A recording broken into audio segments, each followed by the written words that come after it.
this work before at a small scale. I was traveling in Scotland and went into a jewelry store that had fashion jewelry that was 100% made from recycled, reused products.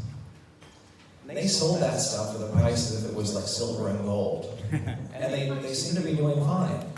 So I think that tourists, if they get the idea that they can take something out of Hawaii, that by taking it out of Hawaii it actually benefits Hawaii, and sort of both a fashion statement and a mission statement is cool.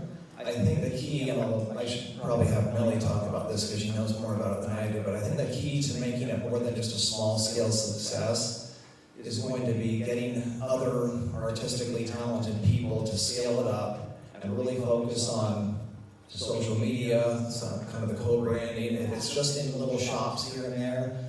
I've seen similar stuff on the North Shore where it's reused products, and it's cool, but to go big, you're going to have to scale people, I think. So I guess more of a statement or advice than a question, or if you're planning on scaling on people, not just on the machines.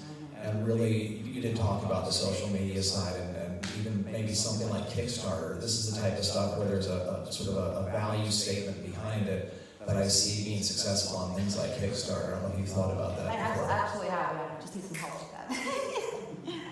You probably need a good, was it, a 2 or 3 minute video you have to have, and if you've got a good 2 or 3 minute video, you can raise a whole lot of money. Yeah, totally. Maybe if I get that media award.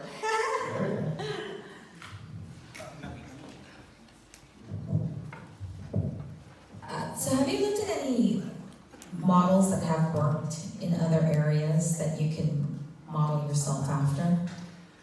Nothing that's as niche specific as what I'm doing.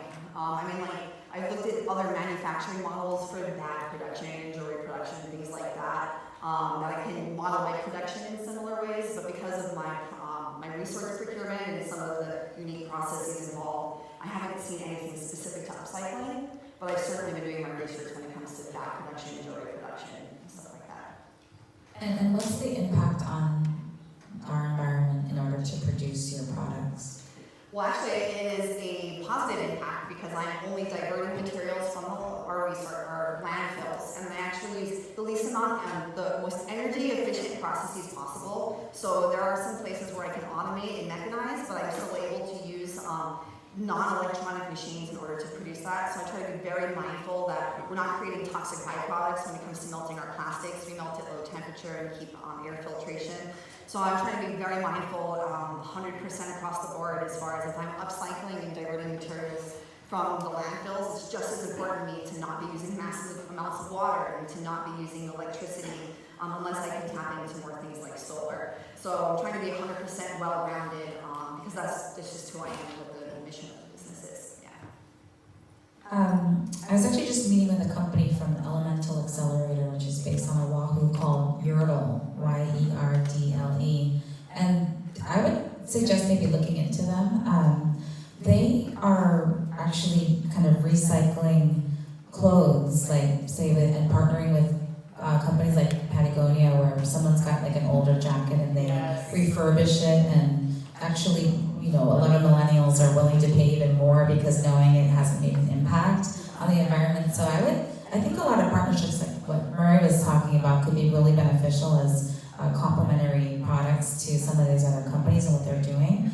And speaking of other products, what other types of products have you thought about in addition to the pouches and bookmarks and well, I have a line of jewelry and then a line of zipper pouches. I do wallets and handbags. I have a whole line of night lights. In fact, I had to kind of scale my product offerings down in order to really, be a sustainable business, because you can't make 25 things and continue that production rate and make all those things good. So I have at least 2 dozen different that I supply. In fact, I'm working with a company in Japan right now to do a couple of modifications to that plastic zipper pouch so that they can market it to some athletes and some sportsmen over there. So I'm always working with different people because I'm willing to change things to the market and make it work. Well, we know Japan loves Hawaii. Yes, they do. They like trash. Anybody else? Judges?